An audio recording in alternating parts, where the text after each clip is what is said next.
দায়িত্বশীল গুণবতী বৌমা আমি কালকেও ছিলাম, আজকেও আছি। শুধু কিছু স্বার্থপর মানুষের স্বার্থ পূরণ হয় না বলে। না, আমি ঠিক নেই। বুঝে উঠতে পারছি না কে খারাপ চলছে, আমি নাকি আমার ব্যবহার, না আমার সময়। যে বয়সে সব থেকে বেশি খুশিতে থাকার কথা, সেই বয়সে পাহাড় সমান কষ্ট নিয়ে কাটিয়েছি। এই যে আমার অবস্থা প্রতিদিনের। একদিন তো উন্নতি হবেই, কিন্তু ততক্ষণ পর্যন্ত অনেক মানুষের চেহারা আমার হৃদয় থেকে মুছে যাবে। জানি না কোথা থেকে এত চালাকি শেখে কিছু মানুষ। সাথেও থাকে, আবার হিংসেও করে। সম্পর্কও বজায় রাখে, আবার শত্রুতাও করে।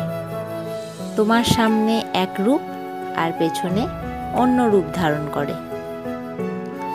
চালাকি সবার বুঝি, কারণ এখন আমি বাচ্চা নই। আর যে সব সময় আমাকে নিচু দেখায়, তাকে সম্মান দেব, এতটাও ভালো আমি নই। দায়িত্বশীল গুণবতী বৌমা আমি কালকেও ছিলাম, আজকেও আছি। শুধু কিছুটা স্বার্থপর মানুষের স্বার্থ পূরণ হয় না বলে বেকার আমি কালকেও ছিলাম, আজকেও আছি। সব থেকে খারাপ মুহূর্ত এটা, যখন কোনো আপনজন খুব কষ্ট দেয় আর চোখের জল চলে আসে। আবার সেই এসে বলে, কি হয়েছে? আর আমি হাসতে হাসতে বলি, কিছু না, সব ঠিক আছে।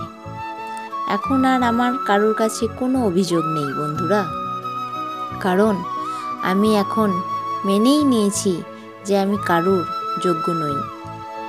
আর জীবনে ভালো থাকতে গেলে একটা টিপস তো ফলো করতেই হবে, তুমি তাহলে জীবনে হ্যাপি থাকবে। যেখানে তোমার কদর নেই সেখানে যেও না।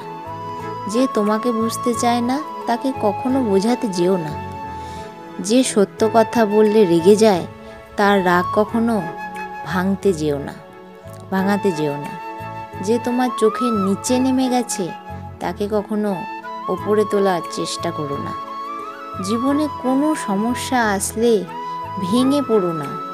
আর যে আবহাওয়ার মতো বদলে যায়, তার সাথে সম্পর্ক টিকিয়ে রেখো না।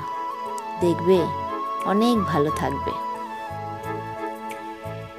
সত্যি বন্ধুরা, কিছু মানুষ আছে যে পরিবারেরই লোক, কিন্তু তোমার সাথেও থাকবে, পাশেও থাকবে, আবার তোমার পেছনেই নিন্দে করবে। তো এসব মানুষদের থেকে এড়িয়ে চলো বন্ধুরা।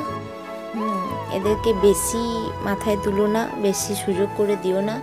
যত বেশি সুযোগ করে দেবে, ততই তোমার মাথায় উঠে যাবে। তো তখন নামাতে পারবে না, নামাতে গেলে খুব কষ্ট হবে। আর নিজের লোকেরা কষ্ট দিলে জানো তো সব থেকে বেশি কষ্ট হয়।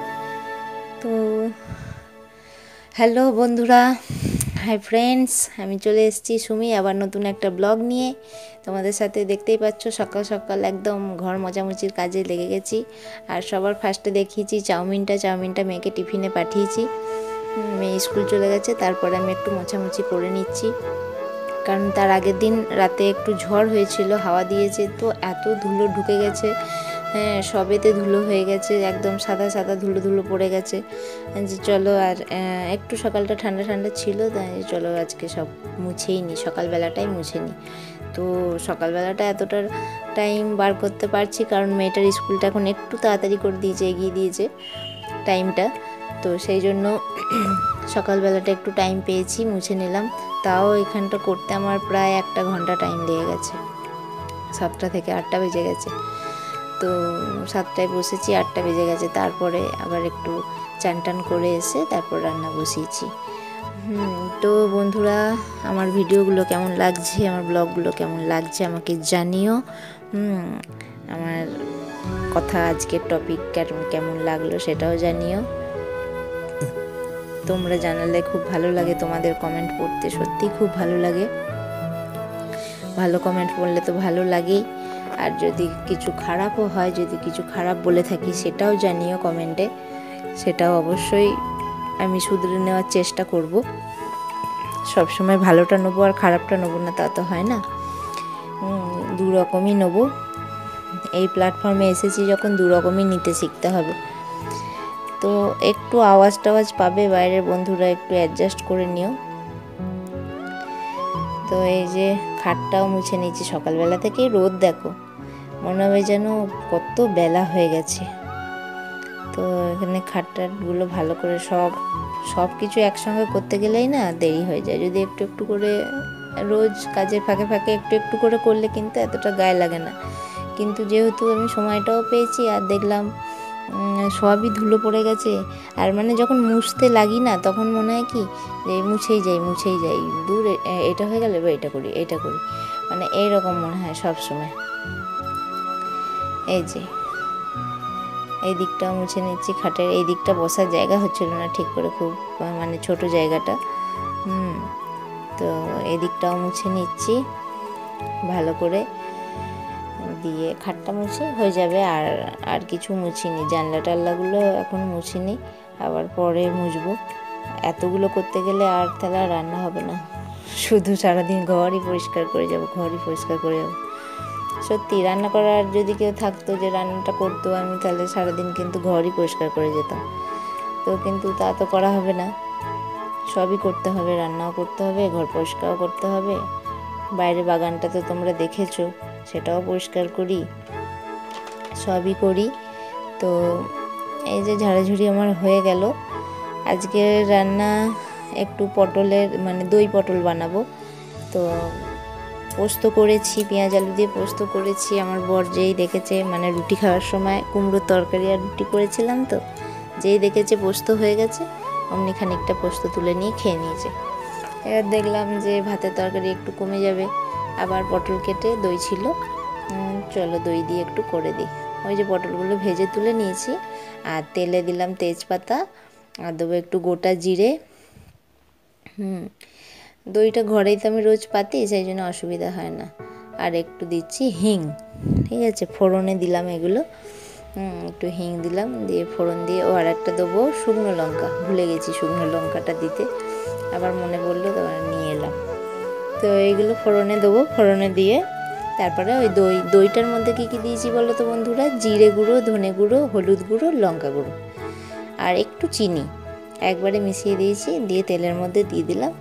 এবার ভালো করে কষবো, কষতে যখন একদম তেল ছেড়ে যাবে তখন পটলগুলো দিয়ে দেবো, জল দিয়ে দেবো, বাস একটু নুন দিয়ে দেবো।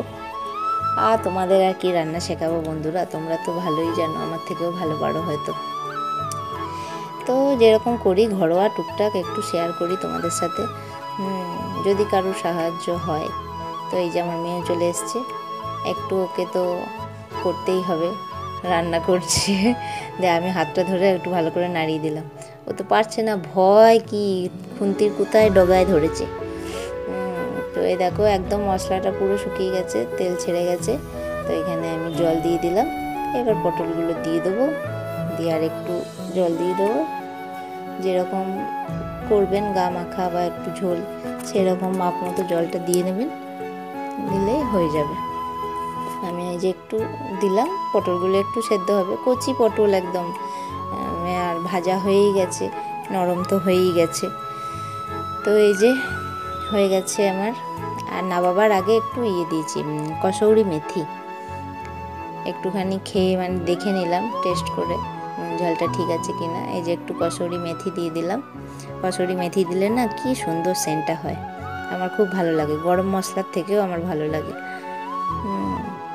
তো বন্ধুরা কে কোথা থেকে ভিডিওটা দেখছো আমার কমেন্টে আমাকে জানিও, আমি তাহলে তোমাদেরকে ধন্যবাদ জানাতে পারবো। আর কে কোথা থেকে দেখছো মানে জানতে পারলে বেশ ভালো লাগে, যে কত দূর দূর থেকে মানুষ দেখে মানুষের ভিডিও। সত্যি এই ইউটিউবে এই প্ল্যাটফর্মটা আছে বলেই তাই। এই দেখো পোস্ত, এই দেখো চাটনি আর ডাল, এই রান্না করেছি। আর পোস্ত খানিকটা খেয়ে নিয়েছে, এই ওই জন্য আবার পটলটা করলাম। গরমে বেশি রান্না করতে ইচ্ছা করে না, কিন্তু কি করব, কিছু করার নেই, করতেও হবে। তো এই গ্যাস ট্যাস মুছে নিচ্ছি, কত নোংরা হয় দেখো রান্না করতে করতে। গ্যাস ট্যাস মুছে নিলাম, ভালো করে মুছে এবার চলে এসেছি চান করে। চান করে বেরিয়ে এসেছি, এবার চান করে রোজকার যা কাজ, একটু মুখে ক্রিম মেখে নিই, আর চুলটা আঁচড়ে তারপরে সিঁদুরটা পরে নিই। তো বন্ধুরা, আজকে ভিডিওটা এখানেই শেষ করছি। ভিডিওটা ভালো লাগলে আমার পাশে থেকো, সাথে থেকো। আবার দেখা হবে নতুন একটা ব্লগে। ততক্ষণ আমার সাথে থেকো, আমার ভিডিওর সাথে থেকো বন্ধুরা। তার সাথে মেয়েকেও একটু বকছি যে চান করে এসে ফোন নিয়ে বসে গেছিস, একটু আঁকাটা তো প্র্যাকটিস করতে পারতিস। তো এই যে সিঁদুর করে নিলাম। এটা এখন রাখছি। ভিডিওটা পুরোটা দেখার জন্য অসংখ্য ধন্যবাদ।